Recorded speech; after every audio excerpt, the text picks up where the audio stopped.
Today, I want to talk about a couple of takeaways, well, more than a couple of takeaways, from this 2020 bowl season and all that's coming up after the bumper. Don't be cornering me. Hold up. Time. You gotta help me with that corner shit. What's up, kid folk? It's RJ Young. I am not on a step mill. Consider hitting the like and subscribe button because I upload a video every single day. So it's college football related, sports related. We have a good time. Today, I want to talk about some things that I gleaned from the 2020 bowl season. And I love bowl season because we're all going to use it to really try to say one conference is better than another conference. I spent most of Saturday night just dropping jokes about the SEC and the ACC and Texas A&M, really just trying to get the Twitters ginned up and going.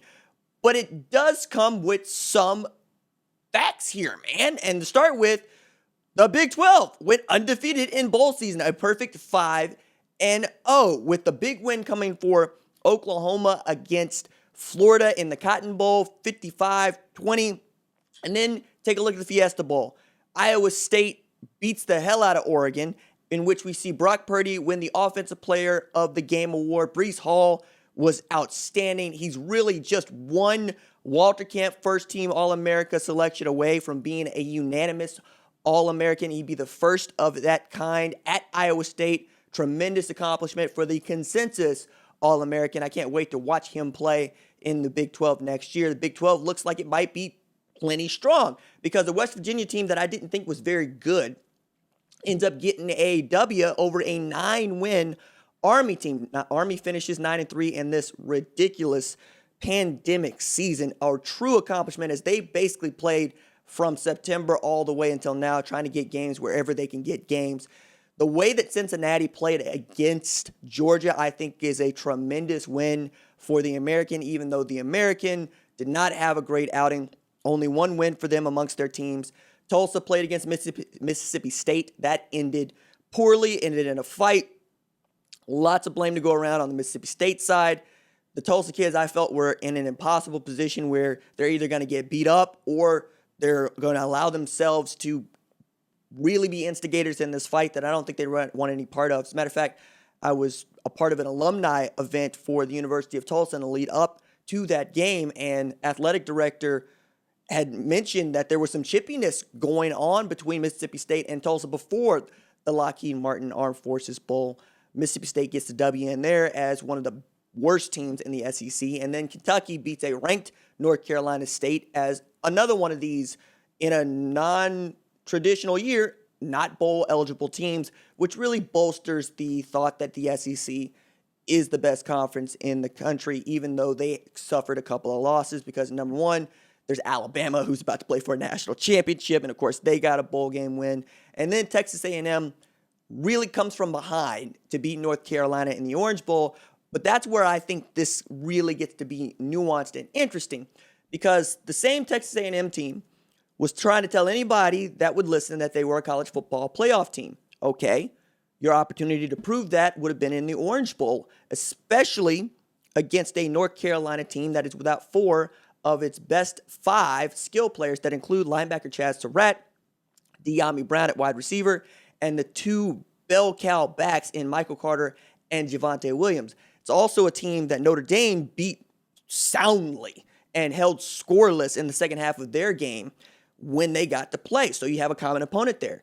You need to beat North Carolina like they stole something, not just to prove that you should have been in that game instead of Notre Dame against Alabama, but to prove that you're as good as we think you are to begin with, because we're watching this North Carolina team without its best players play you into a 27-up tie with 11 minutes left to go in the fourth.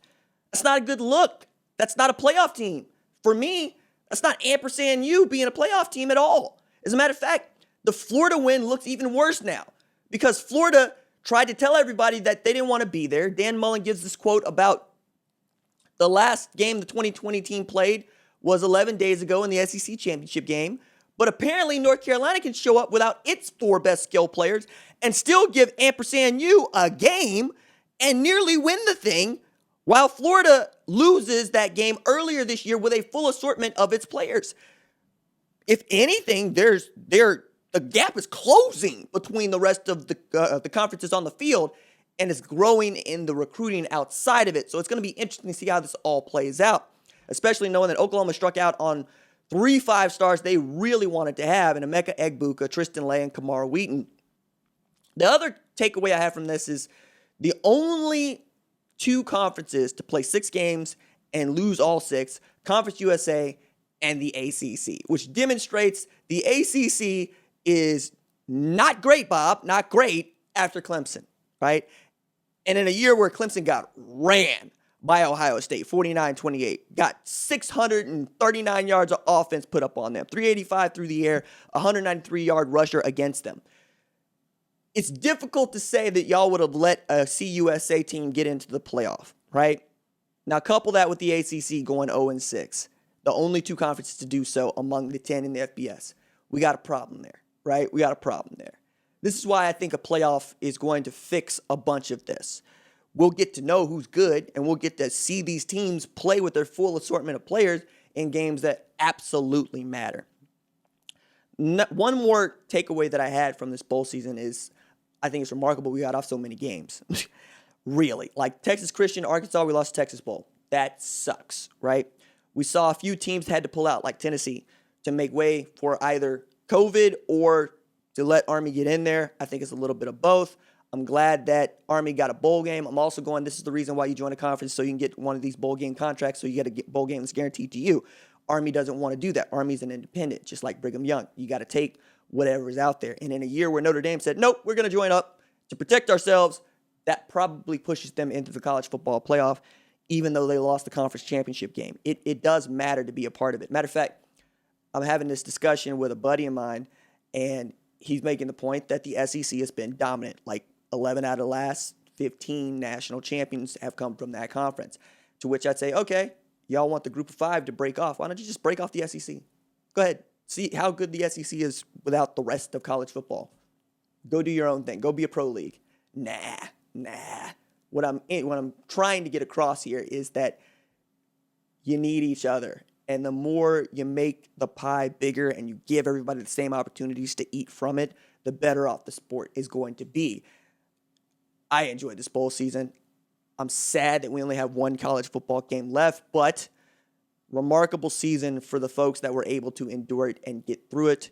Hopefully 21 looks nothing like this, and we get back to what is traditionally awesome football. I mean, we get Iowa State and Iowa to start the season. Cyhawk is going to feature 2 top 15 teams. We get Cincinnati at Notre Dame and at Indiana. Oh my God, right? After Indiana catches an L against Ole Miss, we get Oklahoma versus Nebraska. Like, I'm giddy already for 21. We're going to talk about it a lot in the lead up to the season. All right, that's it for me. Doses.